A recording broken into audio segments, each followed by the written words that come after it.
All right, people will still be coming in. We have a good number here so far. So let's kick it off. Hello everyone, and welcome to another session, another event by the Founder Institute. Good morning, good evening, or good afternoon from wherever you're joining from. Please tell us in the chat where are you joining from. Would love to know where this audience is joining from, and very quickly, we want to make this as interactive as possible. So please dump in all of the questions that you have for us. We have a great speaker who is a successful entrepreneur and a successful investor. So he knows about the both worlds. We're gonna dive into it in a little bit. But before we start, let me just introduce myself and tell you a little bit more about Founder Institute for those who are not familiar.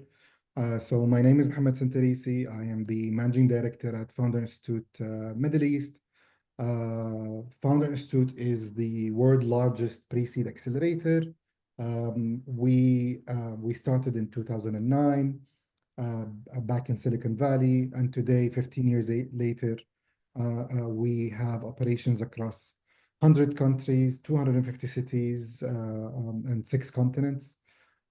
Throughout the years, we were able to help founders and startups to either turn their idea into a company or help them turn their company into a global business, leveraging our proven methodology and processes and all of that.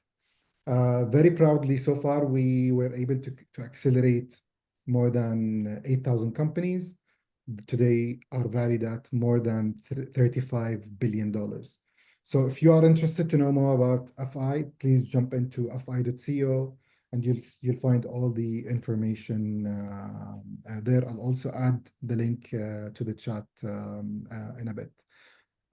Again, these sessions we run because we want to add value to the founder and entrepreneurial ecosystem. So this is about you, the audience, the attendees. So please make sure to interact and make this engaging as possible, either using the emojis whenever you like something that our speaker Nader is talking about, or if you have any questions, just dump them into the chat and we will try and take it from there. Now, without further ado, I would like Nader. Nader, thank you so much for joining us. Super happy to have you. We planned this, I believe, a month or 2 months, month and a half or 2 months ago, and I was super excited to do it because um, to me, I truly believe that uh, being an investor who was a founder, an operator, understands much more than just an investor who wants to basically deploy money and invest in startups. We're going to dive into that uh, more, but please just give us a quick intro about yourself. Who is Nader, for those in the audience who don't know you, and then we'll take it from there. Of course, thank you, Muhammad, for having me, and thank you for giving me opportunity to share the story and hopefully help a few more that are getting along the way, as I have learned and experienced with others as well. So basically, a quick background about myself. So I was brought up in Dubai. So a lot of people find it interesting that last year was 35 years since we first landed in Dubai. So that I think I will touch upon that part of the DNA that gets built into to you growing up, seeing the whole city and the whole country grow and evolve at such a fast pace. A few years in between the 35 years with the family, we were in Canada as well. But then the pull of Dubai gets you back. I started my career in FMCG by chance. Unilever was recruiting for internships, did an internship with Unilever, and fell in love with FMCG. I felt, I didn't have anything in mind, and suddenly after the internship was like, yes, this is. I'm glad to have stumbled upon it. I think it was definitely a bit of luck and coincidence. You always need that throughout the journey. And after graduating, I went into exploring what are FMCG company, management trainee programs in the region. There weren't many back then, there were a few. Alhamdulillah, I got into craft foods, which is now the Mondelez side of craft foods. For those who follow the FMCG world and how things have been changing. So I joined Kraft Foods, which became Mondelez, spent 7 years in a number of commercial roles. So I did management trainee, and then I did, brand management, trade marketing, innovation. So a lot on the commercial side, mostly out of Dubai, a bit in Vienna as well, mostly looking after MENA, a little bit looking after Central Eastern Europe. And I loved it. I mean, I loved working on different brands, working on smaller brands and trying to grow them, working on bigger brands and how to manage and maintain them. It was quite an experience, working on different geographies with different challenges. It was really nice being part of the consumer business and brand management overall. Um, Felt it was time for a change, and then ended up joining Coca-Cola. So I was managing brand Coke for Middle East region for 4 years. Very different experience. Although in FMCG, you learn a lot from the Coke system, from the Coke business model, which went a long way to show me that even in the same industry, there can be different business models that can be successful in different ways. So learned a lot from the Coke system and the Coke model of operating. And while I was at Coke, a lot of mentors, advisors, personal advisors kind of encouraged me to dip the toes in the startup world. It was still the very early days of the startup world in the region. And I was like, okay, how can I get involved? They're like, okay, you have to go attend events. There were very few back then, so it was easy to find. Now there are plenty. And that led me to kind of discovering the startup world. And then the best way they say to get involved is have some skin in the game. So I did a couple of, it ended up angel investing in a couple of startups, getting involved with them kind of advisory. I was coming from the business development, marketing kind of world strategy. So that's what I knew how to do. And I helped them with that. That experience, opened my eyes a lot more and encouraged me to say, you know what, I really love this and I want to do this full on startup journey myself. And it gave me enough courage to leave Coke and launch El Grocer, which was my first startup. Uh, it was a funny experience because a lot of people were like, are you crazy? Who leaves Coke? You've built a nice career in FMCG. Why don't you continue that? But for Yeah, me, it felt like there was a calling. I mean, all of these like famous big corporations, right? I mean, it's a dream for a lot of people, and you decided, you know what, I'm gonna take the leap.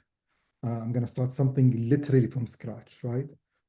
What made you make that decision? Just tell us a little bit more about that big decision, I believe. I think getting the taste through investing and advising a couple of startups, getting the taste through attending those events and conferences, getting that energy felt a bit, not a bit, felt very liberating, right? Corporate world has its strength, a lot of learnings, uh, amazing network of people that you work with.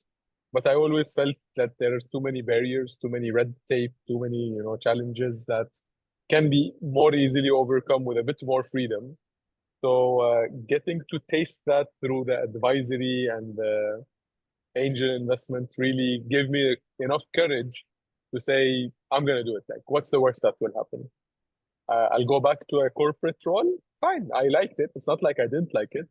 So it was like, it's time to do it. And the upsides are higher than the downsides. So it was a risk. Alhamdulillah, it paid off. Yeah, and we'll talk a bit more. Where I'm sure you had some expectations, right, before you took that decision. Were the expectations similar to the reality when you started El Grocer? No. The short answer, no. The longer version is, yeah, I mean, there were some obviously that were the same. I knew it's about putting in a lot more compromises, sacrifices, however you want to call them. And I was ready for that. Like, okay, it's a startup.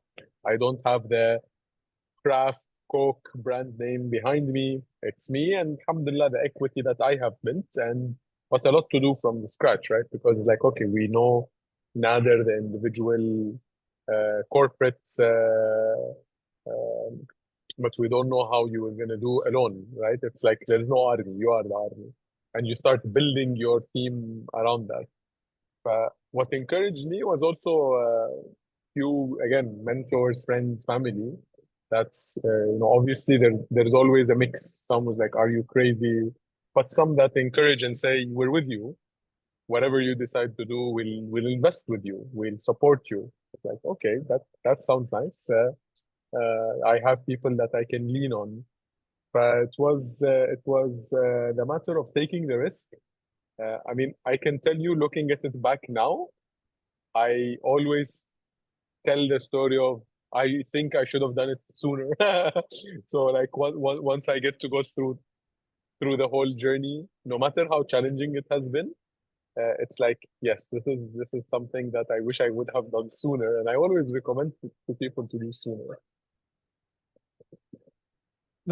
I mean, I'm sure you faced a lot of challenges building a grocer, right?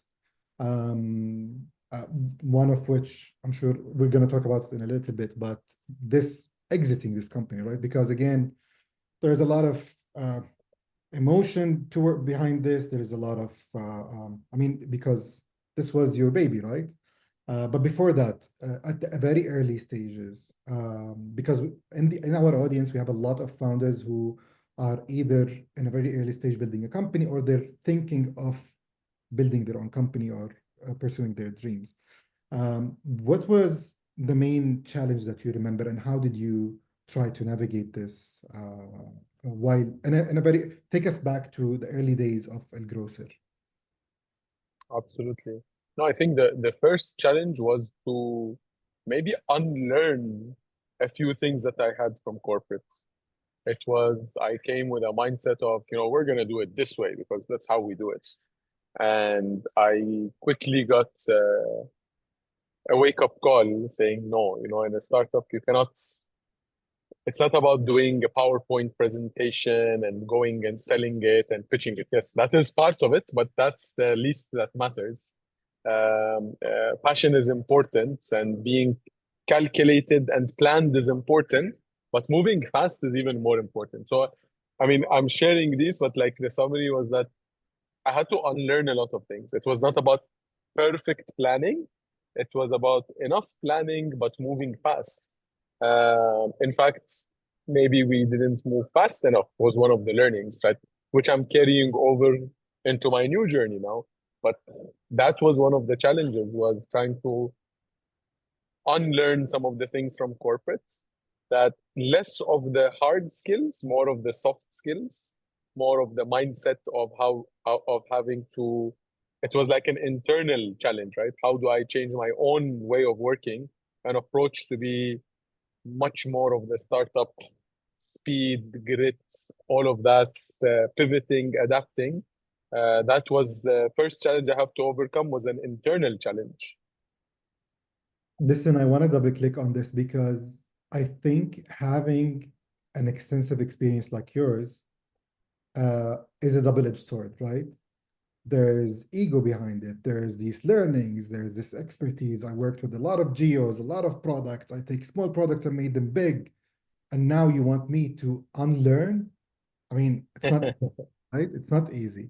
However, I truly believe that a lot of those domain experts or someone who've been working in a bank for, let's say, I don't know, 15, 18 years and want to build the next fintech big company in the region or globally, it's super hard to unlearn. So I think uh, this is super tricky to fail or succeed, and it's not easy to overcome it. I think because again, we're talking about years and years and years of learnings. You need to scratch and start from, uh, yeah.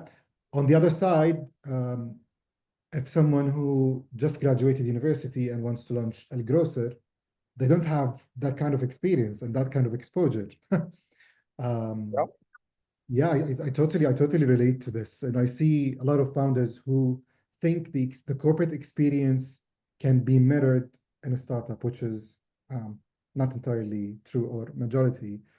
not Uh, at all. um, if we're gonna go through the journey, but before the journey, if you wanted to do something differently um, at the very early stages, right? Because again, I want to share your experience with everyone who is just starting to build a company. At a very early stage, if you would have done something differently, what would that be?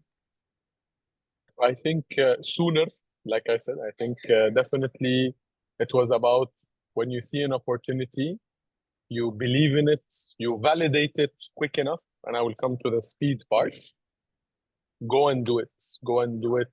The sooner you do it, the sooner you will learn what works and what doesn't work.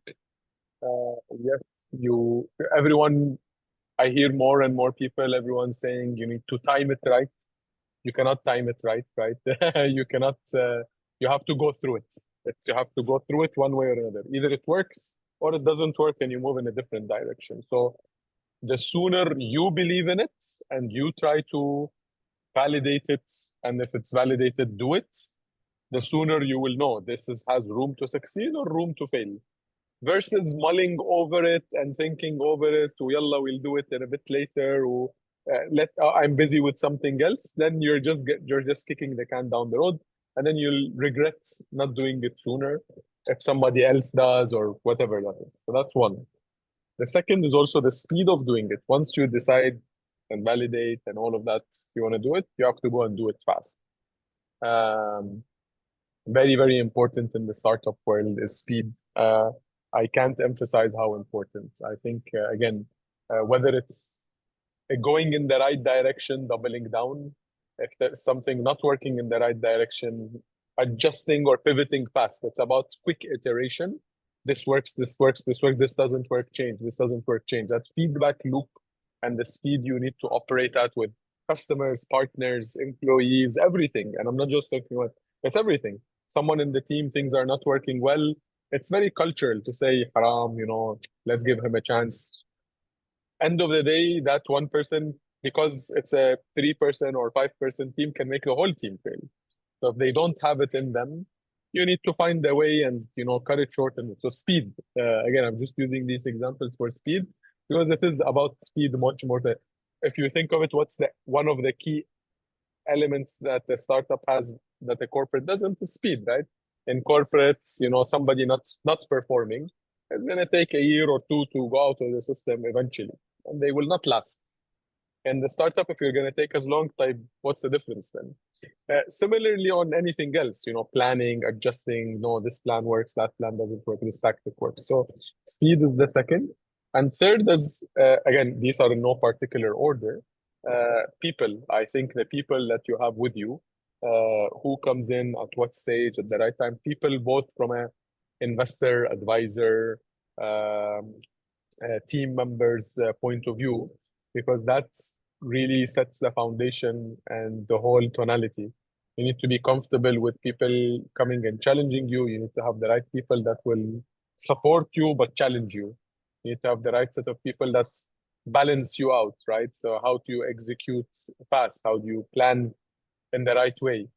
So I would say these are the key three things. I love it. Speaking of people and all of that, finding or hiring or teaming up with uh, talents, resources, people, co-founders, whatever you want to call it, even advisors and investors at an early stage is totally different when you are scaling, right? How can you maintain like the right culture, the right North Star, let me call it, uh, as a CEO, of course, across all departments and every member of the team. I think one thing that I often heard and seen lacks is having the respect for the team that is doing what they're going to do. I know it may sound like a heavy or a strange thing to say is respect, but yes, someone has taken the risk to join this journey. So there is that initial respect. And you have to respect that it may or may not work. And you have to respect what they will bring into the table and make sure that it's done in the right way, whether they're employee or advisor or whatever it is. They wanted to try, it didn't work. You do it in a very very respectful way as well. Um, I think it's really when it comes down to the people, it becomes very very about how do you complement each other, how do you click with each other. That chemistry should be there. I think it's hard to define, but it becomes something that really starts creating the values you will eventually codify, right? In the beginning, it's not about codifying it, it's about living it. It's about bringing the people that you feel are going to be the right complementary parts, right? People that are going in the right direction.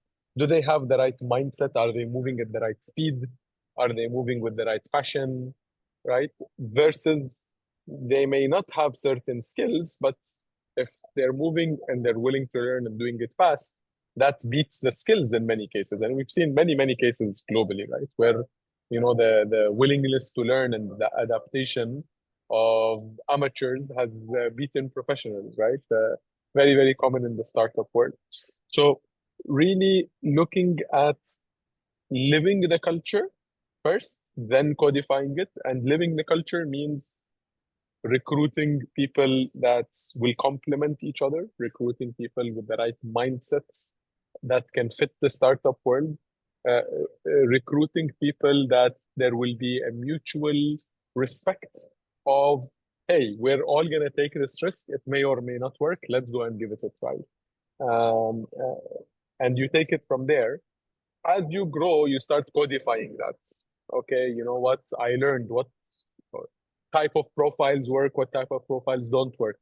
I need to look a bit less for someone who has too long of a corporate experience, because that may not, for all best intentions, may not fit what we're trying to do now. Maybe it will fit when the brand is 5 years from now. You start saying, okay, maybe they're going to bring in too much baggage. It's different from the founder side, but it's different from someone that joins the team side. Um, so you start codifying this from recruitment upwards. Uh, One thing that we noticed from a culture-wise unfortunately, doesn't play as big a role in our region than in other regions, is things like ESOPs. I remember I had to explain to each and every one of my team members that, guys, this is what it means. And on exit, everyone got it. The ones that eventually stayed. We even had some people who left who said, I had an ESOP, but like, sorry, I don't think you understood how it works. Yeah. But despite that, it has been underappreciated and undervalued. But you codify it. So, what we decided that regardless, they get it or they don't get it, we're going to do it. Right? So that becomes part of the culture. All these elements start becoming part. Celebrating failures. Hey guys, we lost an account. We didn't succeed in this way. We're falling behind here. What do we need to do? Right? Saying, okay, we got beaten up. We either sit and lay on the floor, or we get up and we fight back. So these things become part of the culture, and different organizations move in different ways, and you start codifying what makes sense to you. What feels right? Yes, this feels right. Let's codify it in the different elements of the people part. Because eventually, if you're building that right team, you're gonna do 10 times faster, 10 times bigger, with the right team than with a how do I say it? A team that looks good versus the team that does good. Spot on. I love it. I'll talk about funding in a little bit, but before that, I wanna follow up on what you just said. What made you guys started in 2017, am I right? El Grocer, right? And you exited on 2022, which is considered like a fast exit. 5 years. Yeah, that's a home run. So at what point you saw that there are these signals or key inflection point that showed you that, listen, we are growing? Is it We were I mean, more partnerships? Is it what was that, let me call it, signal that made you think, wait, this is much bigger uh, than what we were planning, or I don't know. so for us that journey started from 2020, right? So 2020, when COVID hit, it was good and bad for us. It was good from the sense that grocery delivery globally was an essential service. We were one of the few in the UAE that continued operating when large brands couldn't operate, when large brands shut down their online because they couldn't manage it. Alhamdulillah, we stayed and we pushed through and we were there with people. Yes, there were issues. Yes, there were challenges. Yes, there were frustrations. But I don't think anyone had expected there will be like a 100x in a matter of days or weeks. But alhamdulillah, we stayed there. We, persevered. We pushed through. We were there for our, between ourselves. We were there for the team. As volume and the business size became bigger, which was great for business, what happened is because the opportunity became bigger, larger competitors realized, oh, this is an interesting market now. It was small, now it is an interesting market. What we realized is that bigger players that were significantly well backed started entering. Talabat started entering, Noon started entering in the UAE. And a lot of small to medium entered. We were not worried as much about the small to medium, but we got concerned like, okay, how many of the big guys are going to come in? How serious are they going to do it? We have a base, we have a strong base, we have a good foundation, we're on a great trajectory, but we didn't want to be arrogant, right? We said, okay, let's take a step back. For us to be able to fight and challenge, what will it take? Either we need to, and we mapped out our options. Either we need to raise a very large round, which we didn't fundamentally believe in for many reasons. Main one being that we never believed grocery delivery, and I will come back to that in a bit, is a category that can stand by itself. It has to be part of something bigger. So we didn't believe the burn rate in the short term justifies the growth rate and the eventual returns later. So we were uncomfortable to pivot, adjust, do whatever we want to do. Like we had people saying, do dark stores, do this, do that. And you're gonna get funding. We were uncomfortable doing that because I knew, coming from the industry side, the FMCG industry and the advisors we had, is guys, we're just gonna raise a large round, celebrate. 3 years later, we're gonna be in a deep shit. Sorry for the word, but we will need to then answer for that. And it was like, hold on, do I want to raise a large round and celebrate it and try to do something bigger, which feels good? But how will I feel 3 years from now when my gut is telling me and all data that we have is telling us the chance of likelihood there is wrong? Do I take investor money and I'm not comfortable? So we said, okay, that is one option that we're not comfortable with. What are the other options? What do we believe in? The other was that if our thesis is that being part of a larger group works, then we need to pursue either a joint venture sort of model or an M&A, because grocery delivery can play an important role as part of a portfolio. You can absorb part of the fixed costs because it's fixed costs and OPEX heavy. It's not a pure SaaS play, so it's fixed cost and OPEX heavy, operationally, strenuous. But when it becomes part of a larger group, that gets a lot of that absorbed. Shared customer base, shared whatever it is, logistics, marketing, whatever it is, right? So then the cost gets spread out and it plays the role of driving traffic and so on. So we pursued that direction. We actually, I don't want to say stopped fundraising, but changed our approach of fundraising. It was more of who are the right joint venture partners and or M&A, because we were open to that. That will give us the right path to exit to ourselves for the efforts we have put in and to our investors that have invested with us.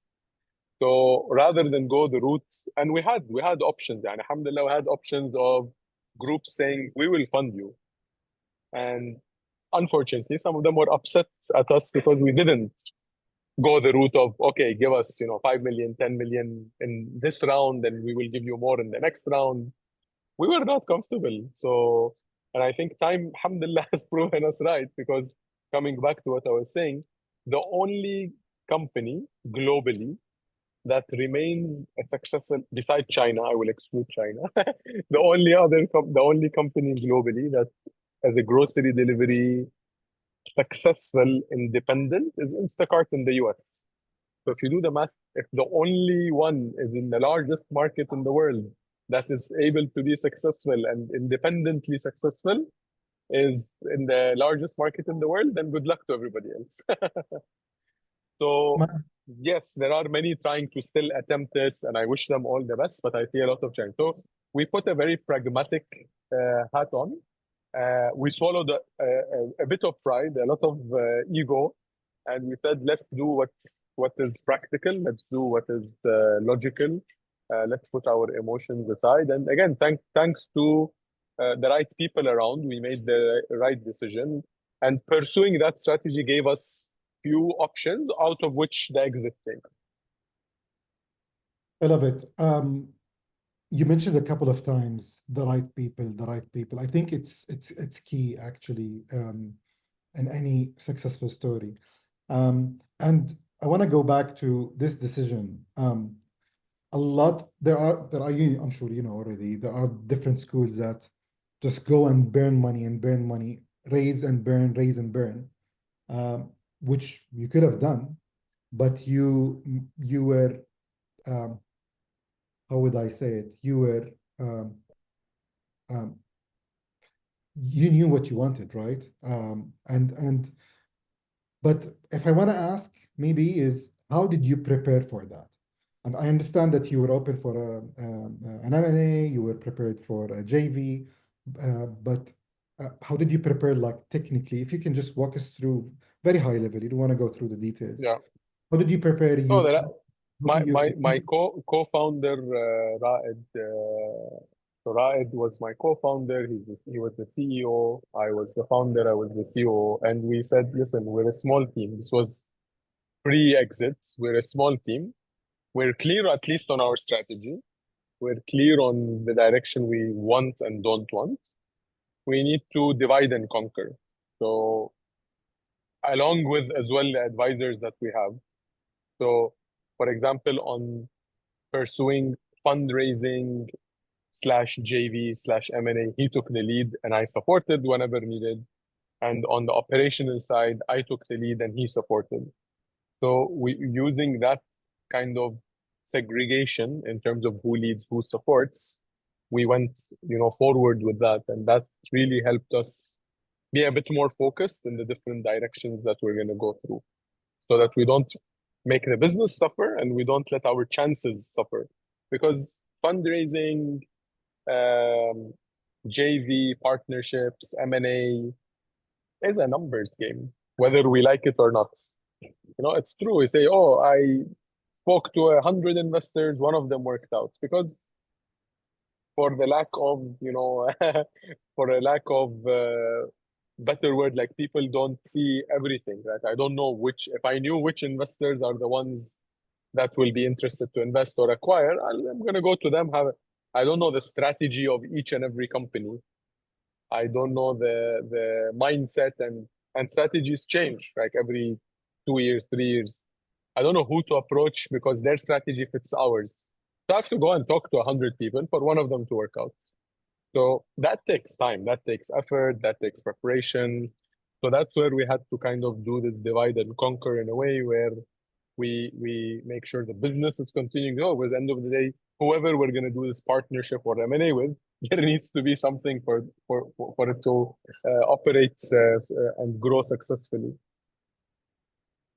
And as you said, exits, acquisitions, are mainly is black box, right? We don't really know what's behind the scenes.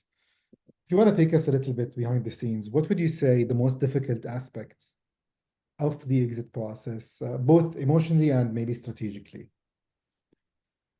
I think emotionally it's waiting, right? Because you never know something is done till the money hits the bank. And I've heard, unfortunately, maybe more so in our region than other regions, where commitments have been given, agreements have been signed, and money either doesn't go or goes partially, and people are stuck. I've first-hand, second-hand know of many cases where this has happened. So emotionally, you're always in that limbo till you know it's done. Now it's done when not just the agreement is signed, the money hits the bank. Um, that's when خلاص, it's skin is in the game and time to move forward. So that emotional suspense definitely weighs down on you, especially if you're counting on it, you know. So it definitely weighs down. It definitely has a lot of suspense. Practically, it's a lot of effort, right? Because it's, I mean, takes its time. I was reading, in fact, the other day, a very nice example, uh, which was saying, you know, it's like you spend 3 months, 6 months trying to know someone, which you're gonna spend the next few years with. So it's hard, right? It's hard because there is always reservations, um, not not reservations, not for the sake of revealing or hiding something, but like, are they gonna like what I say or not? My advice is just be yourself, right? Say what works, what doesn't work. If they like it, great. If they don't, they're not the right partners, investors, people, whatever it may be. So there's a lot of preparation, and you put the best foot forward. You prepare in the way you know. You make sure things are easy for the other side to transparently see. There is no point to say, you know what, this will not look good. Let's not show it. If they ask for it, then we will do. Then you know, just better say it, call it out. If you know something is broken or not working, call it out. Say, you know, this works, this doesn't work.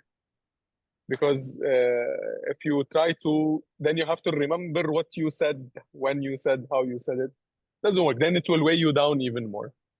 Be Yeah. transparent, prepare, be prepared, right? So end of the day, if you're going for an M&A, the person, I put myself in the other person's shoes, like, what am I buying, right? I need to know. Today I'm doing it from the investor side as well. Like, it's important. And it might be okay, you know what? I know there are these issues and I'm fine with it. But at least I should know. If it doesn't work for me, then it doesn't work for me. And in the startup world, it's even more so true than any other industry. I speak to groups who are like, okay, but you know, safe note is not legally binding. If you go to court, then you know nobody can claim, and you've already paid the money and you don't have the shares. Why did you do that? If you have doubt on the person, don't do it. If you trust the person, you got the reference checks, things are going in the smooth. Yes, things can still go wrong, but if you're that uncomfortable, don't do it. Nobody is forcing you to do it. If you have the comfort, move forward with that knowledge in mind, and take as much precautions as you can without slowing down the process. Because if you slow down the process, then you're shooting yourself in the foot. Because at the end of the day, you're going to invest in a company that you're going to slow down. 100%. Amen. But we are in a, what I call people's industry. This is all about people. So yeah, 100%. Before we shift gears into wearing your investor hat and talking more about homegrown ventures, just for us to know, you guys raised four funding rounds, I believe, four funding rounds, and after your Series A, instead of raising for a B, you exit, right? Correct. I Okay. mean, technically, we didn't call them the rounds, the usual rounds. We went with we did friends and family. I mean, we did friends and family with 2 rounds of friends and family. We did 2 rounds of crowdfunding, which was very different, very new in the region. Um, Definitely, it works for certain businesses than others. It worked for us because we were a consumer business. It was easy for the crowd to understand, and so on and so on. So it is, we did 4 rounds, but none of them was from institution. Got it. Okay, well, that's super interesting actually. One last thought on the founder Please. side. Do you recommend founders to try and pursue venture funding or to bootstrap at an early I stage? think it, I think again goes back to the comfort you have. Are you willing to have someone so let me rephrase. When are you willing to have someone that you are comfortable with them asking questions and making requests, not demands, requests that you have the right chemistry with? So just as they are doing the due diligence on you, do the due diligence on them. Ask around about them, ask how they work, vet them, make sure all of that is as you wish. But that's determined when you are ready, right? If you are ready for that type of investor, then you go and start looking for that type of investor. Uh, do your due diligence before you reach out to the investor. People go after certain names and they don't do their due diligence. Like, this fund doesn't invest in fintech. Why am I going to them? This fund, I asked around about them. Everyone says they're very difficult to deal with. Why do I go to them? So do your homework, right? Approach the right people. Yes, it's a numbers game, but approach in priority order. Have a clear target profile of an investor. Who's an ideal investor for me in each stage? In stage one, I don't want to be hassled by reports and reporting, and I'm still working on improving or perfecting my product market fits and all of that. So I probably don't want a large investor that's going to come with, rightfully so, requests because they have to report back as well, which is in our case valid today with homegrown that we're going to talk about.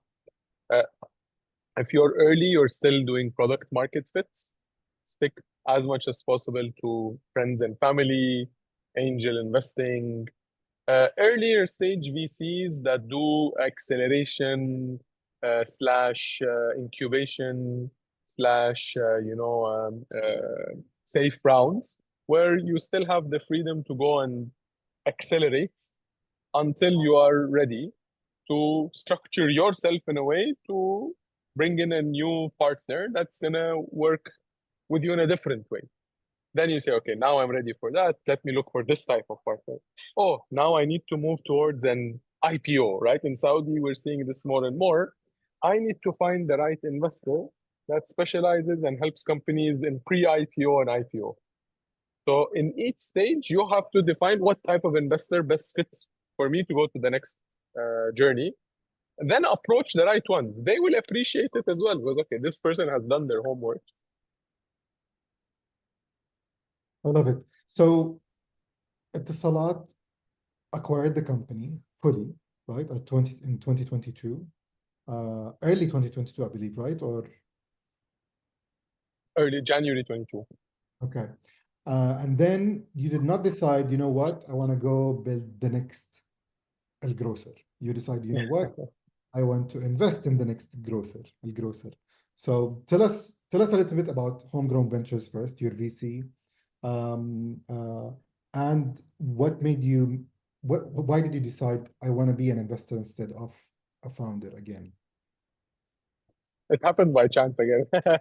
It was as I was going through the El Grocer journey, because I'm in certain founder communities, I started getting reached out or accelerators or incubators or whatever it is, started getting approached by FMCG startups and got my attention. I got more and more curious about it because I came from the FMCG before the retail tech or FMCG tech kind of El Grocer play.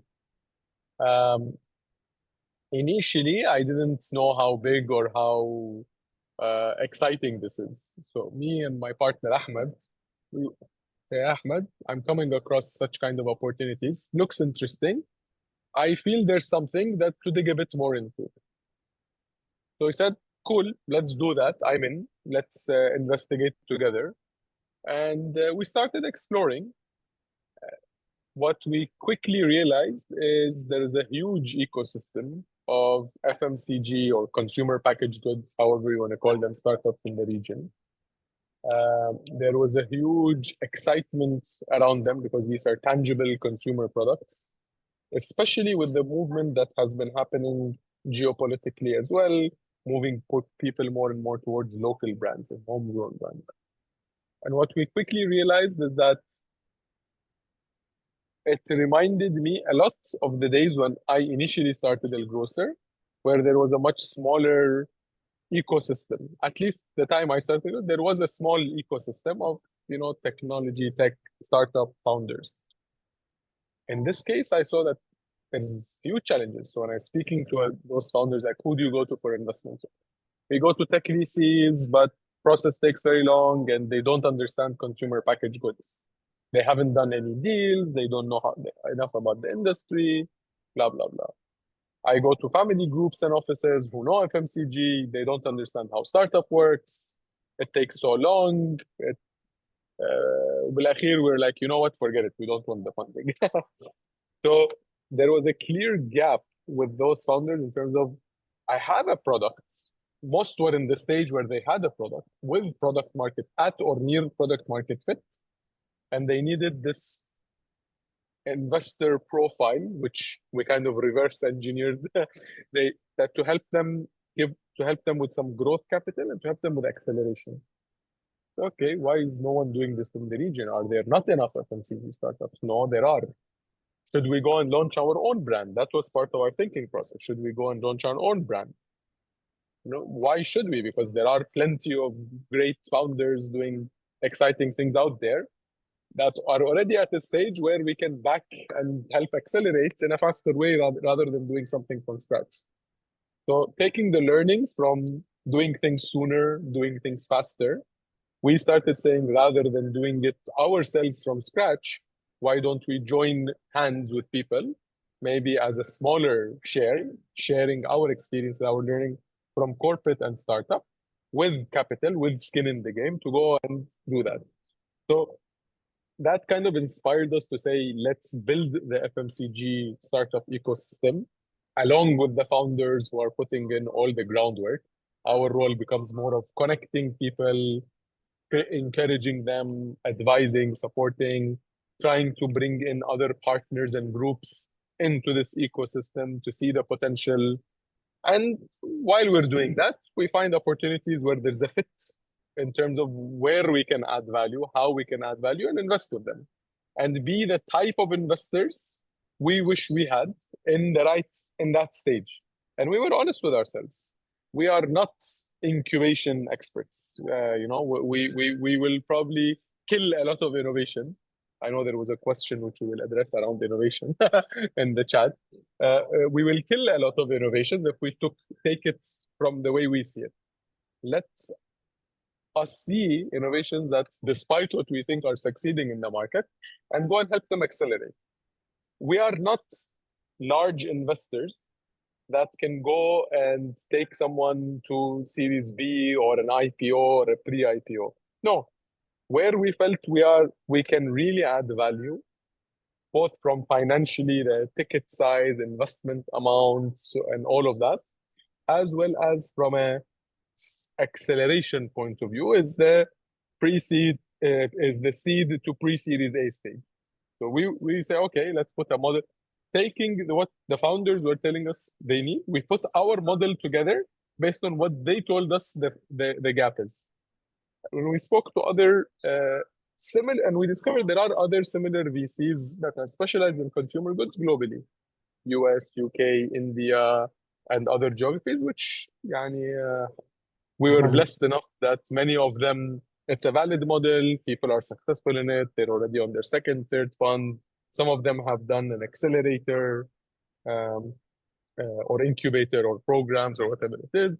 So there are successful ecosystems that are leading towards M&A, and we can go and make an impact on a number of startups with a clear structure and framework, with capital injection, and kind of be the spark I would say, rather than the champion. I don't know if people take champion. No, so we want to be the spark because we're not the ones that are going to go and do the groundwork. It's the founders. We will just be the spark in igniting this ecosystem.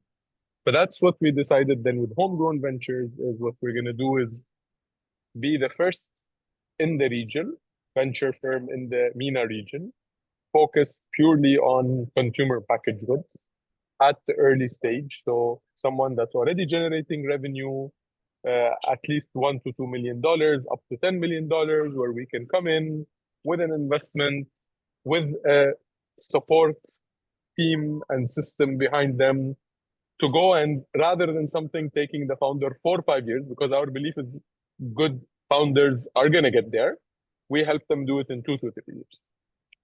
It totally makes sense. There is a need, and there is a gap also in the market that no one is really backing this in the region. And with the background that you guys have, the experience and the network, 100%, it makes so much sense. So I just want to remind everyone that we're gonna wrap up in less than 10 minutes just to respect everyone's time. But I'm gonna ask you, so if you have any questions, just put them in the chat so we can ask Nader to answer them. Very quickly, Nader, I'm gonna do some sort of a rapid fill in the blank questions. So whatever comes up to your head, just shoot. Sure, sure. All right, so the biggest red flag when evaluating a startup is When you get the sense someone's trying to hide something. the fastest way to lose an investor interest is. When you haven't done your homework. I love it. All right, a pitch that immediately grabs my attention starts with. What's the problem you're solving? All right. If maybe that's a little bit different, but if I wasn't a founder slash investor, I would probably be. Oh, that's tough. um,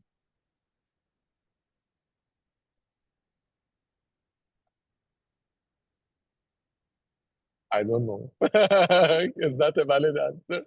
I have to be either a founder or an investor. I I I can't totally. be. I had a lot of opportunities to be an advisor or a consultant and there's nothing wrong with that, but I just couldn't find it in me. I'm like, I see something that I believe in, I have to be in. That's how It's I am. the operator DNA. I'm either in or I'm not, so it cannot work. Yeah. The best startup idea I'm looking to invest in, blank. Our next deal. I'll leave it as a suspense. The last one is in the 5 next years, startups will no longer need.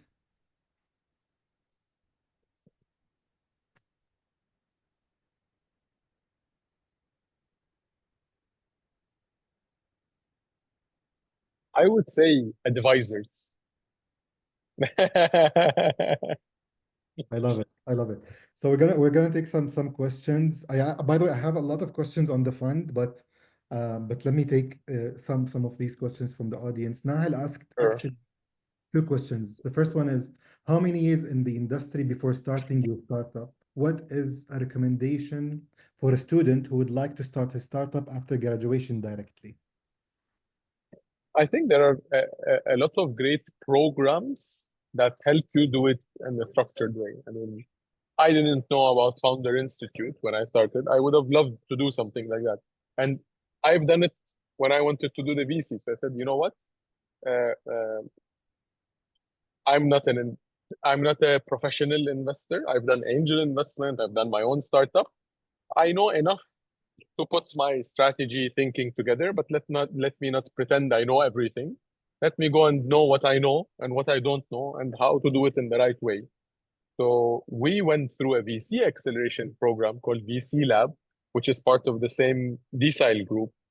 And I would highly recommend joining a program, a group, however you want to call it, to go through it in a structured way. That this is the right. It's not just these are the right ingredients. it's like you're making a dish. These are the right ingredients. No, this is how you should do the ingredients. And that's what programs help you with.